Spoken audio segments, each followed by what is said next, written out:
Me friends and ఫ్యామిలీతో సరదాగా బయటకు వెళ్ళటానికి కారు లేదా అయితే వెంటనే ఈ నెంబర్కి కాల్ చేయండి.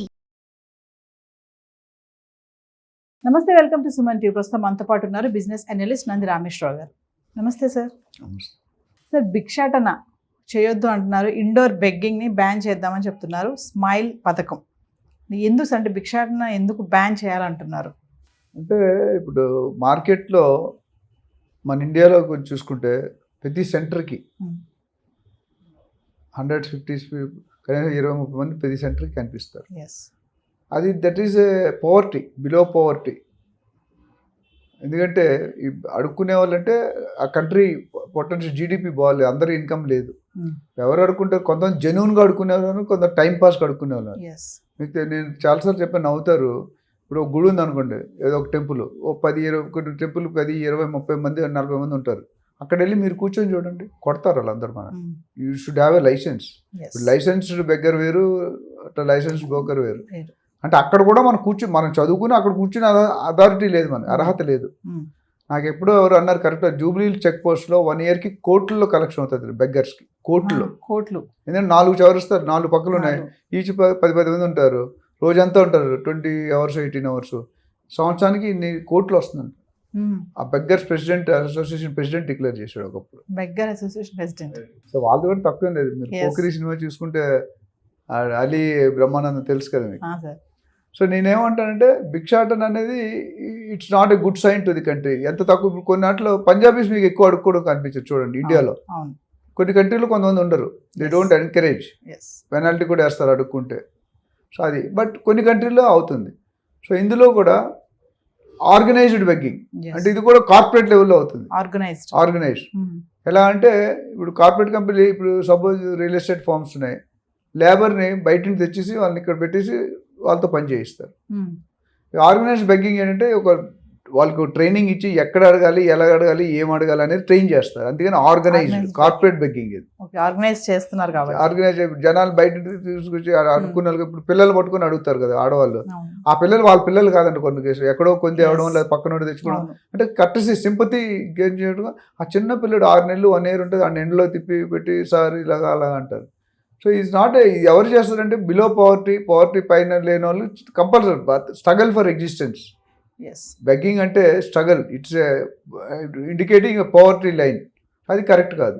సో దాన్ని ఎంకరేజ్ కొన్ని కంట్రీల్లో ఇప్పటికి చూసుకుంటే మీకు 22 రాష్ట్రాలు ప్లస్ కొన్ని యూనియన్ టెరిటరీస్లో ఆల్రెడీ ఉంది లా అనేది, యాంటీ బెగ్గింగ్ లా అనేది ఉంది.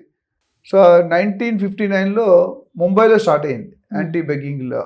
అంటే ఏంటంటే ఇది ఎగ్నెస్ట్, అడుక్కోవడం తప్పు, ఈ రీజన్లో అడుక్కోకూడదు అని ఉన్నది. సో దాన్ని ఒకప్పుడు ఢిల్లీ కూడా అపోజ్ చేసింది. ఇప్పుడు ఇండియాలో ఇండోర్ అనేది బాగా ఫేమస్ కొన్ని ఉన్నాయి, అందులో ఇండోర్ బాగా ఎక్కువ చేస్తుంది.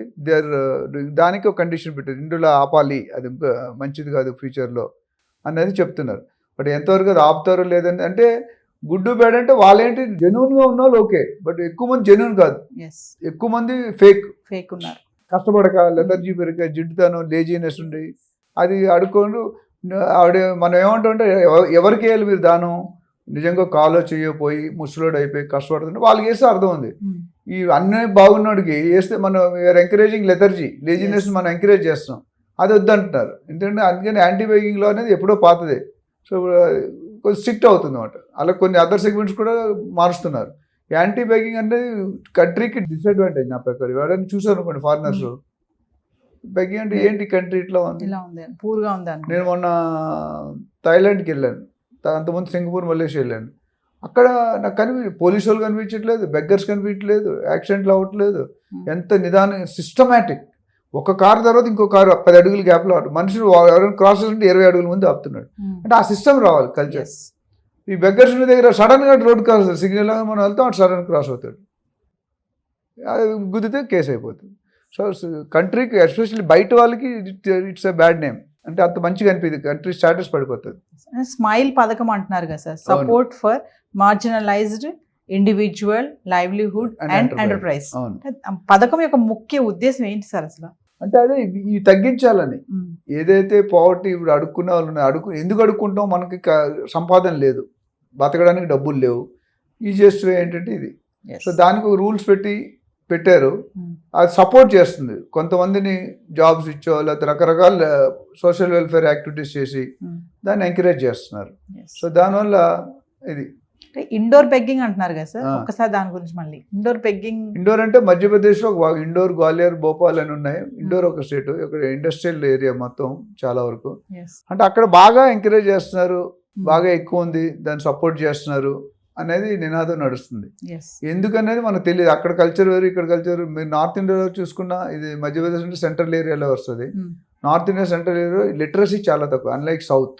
సౌత్లో లిటరసీ రేట్ వేరే, ఎస్పెషల్లీ ఆంధ్ర, తెలంగాణ, కర్ణాటక, తమిళనాడులో లిటరసీ రేట్ వేరు. అక్కడ లిటరసీ లేదు. లిటరసీ లేనందువల్ల easiest way to get money ఇది. అడుక్కుంటారు, అడుక్కొని రోజు 10, 20, 100. ఇప్పుడు వాళ్ళు కూడా ఆర్గనైజ్ బెగ్గింగ్ ఎలాగో తెలుసా, ఇప్పుడు ఇండియాలో కూడా సార్ ఒక 100 రూపాయలు ఇవ్వండి సార్ అంటారు భోజనానికి. అంతకుముందు రూపాయి, 2 రూపాయలు ఇచ్చారు, తర్వాత 10 రూపాయలు, 10, 20 ఎవడు పట్టి కారు, అంత పెద్ద కారు లుక్ వేస్తున్నారు. నువ్వు ఇంత పెద్ద కారు, బెంజ్ కార్లు వచ్చి 20 రూపాయలు ఇస్తావని. సో అదేంటంటే అట్లా అలవాటు అయిపోయింది. Government has to take measures. వాళ్ళ మెజర్స్ తీసుకుంటే, మన రేవంత్ రెడ్డి గారు హిజరాస్ కూడా ఇది ఎంప్లాయ్మెంట్ ఇస్తాను చెప్పారు కదా, ఇంతవరకు ఏ సీఎం ఆలోచించలేదు. అది చేస్తారా, చేస్తున్నారో లేదు తెలియదు, but it's a good initiative. ఎందుకంటే వాళ్ళ వృత్తి వేరేగా అయిపోయింది కదా. సో అది తగ్గించారు అంటే స్టేట్కి మంచి పేరు వస్తుంది కదా. తగ్గిపోయి అడుక్కోకుండా ఎక్కడైనా కష్టపడి రోజుకి 100, 200 సంపాదించుకుంటే దే ఆర్ వెరీ హ్యాపీ. ఇప్పుడు వాళ్ళని మనం ఎంకరేజ్ చేయం, ఎంటర్టైన్ చేయం. వాళ్ళు కూడా హ్యూమన్ బీయింగ్స్ కింద లెక్క, but nobody is encouraging them. వాళ్ళు వస్తే కొంచెం భయపడతారు. వాళ్ళు కూడా ఎర్నింగ్ లేదు కూడా మీరు డబ్బులు ఇవ్వడం తీస్తే పర్స్ మొత్తం లాక్కుంటారు కొంతమంది. కొంతమంది నిజాయితీగా ఉంటారు. సో గవర్నమెంట్ అలాంటి మెజర్ తీసుకుంటే ఈ పోవర్టీ తగ్గించాలంటే government only can do. Industries మీరు నేను ఛానల్స్ ఏం చేయలేవు.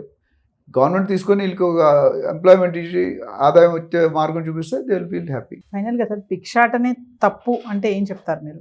తప్పు అంటే గవర్నమెంట్ ప్రొసీజర్ మీద ఉంటుంది. మన రాష్ట్రం స్టేటస్ ఏంటి, లిటరసీ రేట్ ఏంటి, ఎందుకు మన government has to think why there in this page. ఇప్పుడు ఎవరు ఇల్లీగల్గా కనీసం వెళ్ళిపోవడం, లేకపోతే ఆడపిల్ల రోడ్డు మీద పడేయడం, రకరకాలు జరుగుతున్నాయి. ఇది ఒరిజినల్గా స్టేట్ పెర్ఫార్మెన్స్ మంచిది కాదు. వాళ్ళు తగ్గించుకుంటే government can do different measures తీసుకొని వాళ్ళు ఎంకరేజ్ చేసి వాళ్ళకి ఏదైనా ఒక దారి. ఇప్పుడు కుట్టు మిషన్లు అవన్నీ ఇస్తున్నారు, కొన్ని సోషల్ కొన్ని పనులు బాగానే చేస్తున్నారు. అలాగే వీళ్ళకి అటాక్ చేసి అంటే పిలిచి మీరు ఇలా చేసుకోండి, గవర్నమెంట్ వీళ్ళు సపోర్ట్ తీసారని చెప్తారు. అది better. Thank you sir. Thank you.